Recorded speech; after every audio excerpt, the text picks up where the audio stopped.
everyone, it's Jessica. Thanks for being with me here today. So it is that time of the month where I join together with some of my scrappy friends here on YouTube, and we all create based on the same sketch. This month, Sarah Millerhouse chose this sketch from the Creative Scrappers, and I really like how there are 3 smallerish size photos here. I'm guessing maybe 3x3s. You can see on my paper, I've made a couple of guesses at maybe the sizes of a few of the other papers that are going to go into this design.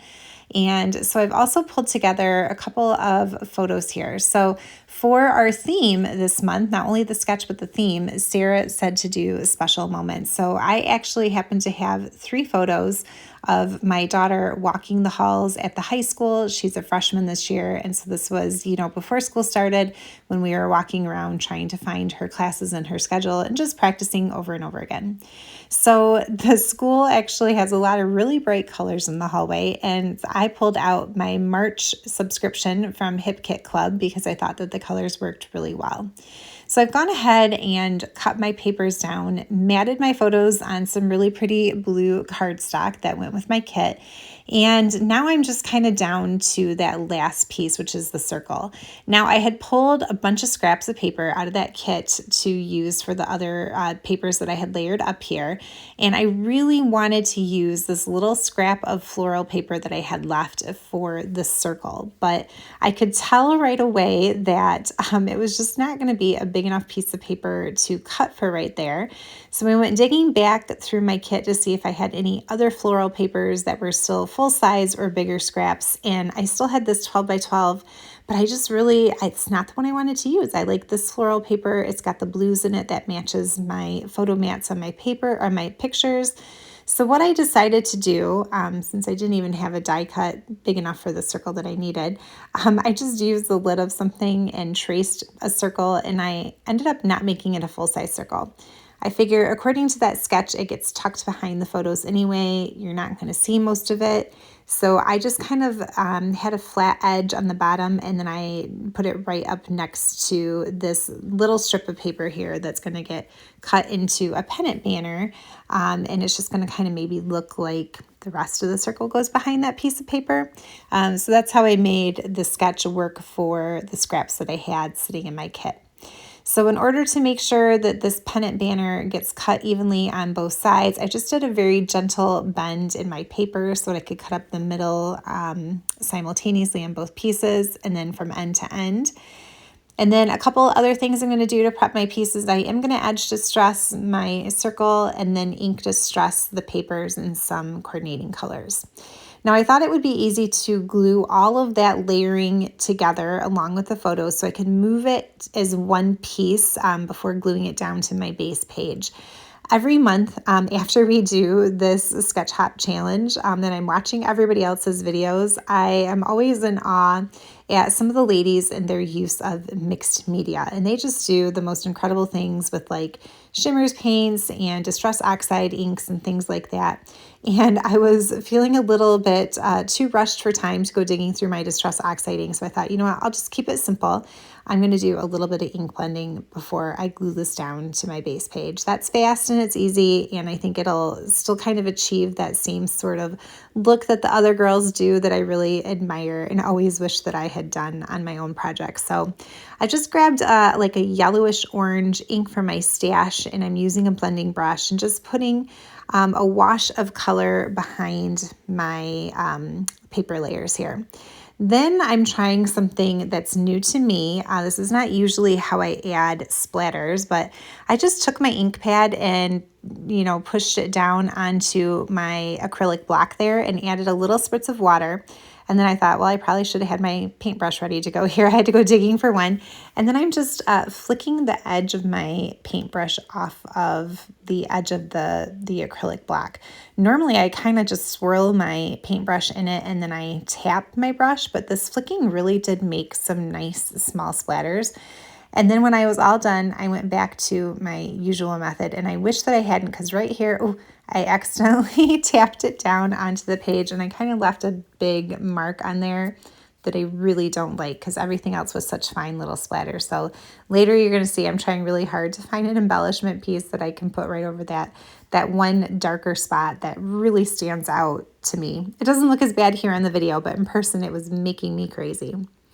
All right, so I went through my March kit and I pulled out a bunch of the floral die cuts that came with that, and then a couple of other die cuts as well. I don't know, a cat really has nothing to do with walking the schedule at the high school, but it just, we have 2 cats anyway, and I thought that that was a really cute little die cut piece to use on this page for her. So I'm going to include that cute little kitty on there. And then I also have a couple of other flowers. I'm going to try building up a few clusters here. Unfortunately, I did too good of a job gluing that whole thing down, so I can't really tuck anything under the papers there. I'm going to have to layer it over top. And speaking of kitties, here comes Petunia trying to get in the way, so I had to move her off of my page. I'm just going to continue building here. And then also in my kit, I have some fun puffy alphabet stickers in this really pretty blue color that kind of matches the cardstock of my photo mat. And so I'm going to use those along with some die cut letters to spell out, "Hey there, freshman," for my title in that space below the photos. So I just kind of had that in my head and I wanted to make sure that that was going to fit and look okay. Here I'm just continuing to go through those floral die cuts, and this one I like because the leaf sticking off of the top of it definitely covers that mistake that I didn't like up there in my splatters. But now once I've kind of got those 2 clusters mostly figured out, I keep looking back at that circle and it just feels, I don't know, like it needs something to help define it and make it stand out. And so I think I'm going to go ahead and, of course, do a little bit of stitching in a darker color thread to make it stand out. One last thing, I did have this cute little die cut tag that I really wanted to use, but I just couldn't find a good way to put it on there. So I'm going to have to still go die cut the rest of my title, but I did go ahead and get those stickers on there for the "Hey there" part. And then here I'm just going to use my foam mat and my piercing tool to get some stitching holes ready. So I know I do stitching on my layouts all the time. I hope you guys don't get bored of it because I certainly never get bored of doing it. I find it very relaxing and I love it. Now, this is what I used for the rest of my title, and I went ahead and cut that out of the same color blue cardstock and I glued it together 4 times. That's 4 layers of cardstock thick. Now, as far as the journaling goes, I did not glue these journaling strips down because I had thought that I would put my journaling on strips in that circle, but then once I laid those out there, I really didn't like the look of that. Plus, then I had already glued down that little orange tag thingy, and it just seemed like too many journaling spots all right next to each other. I'm like, oh, this looks terrible.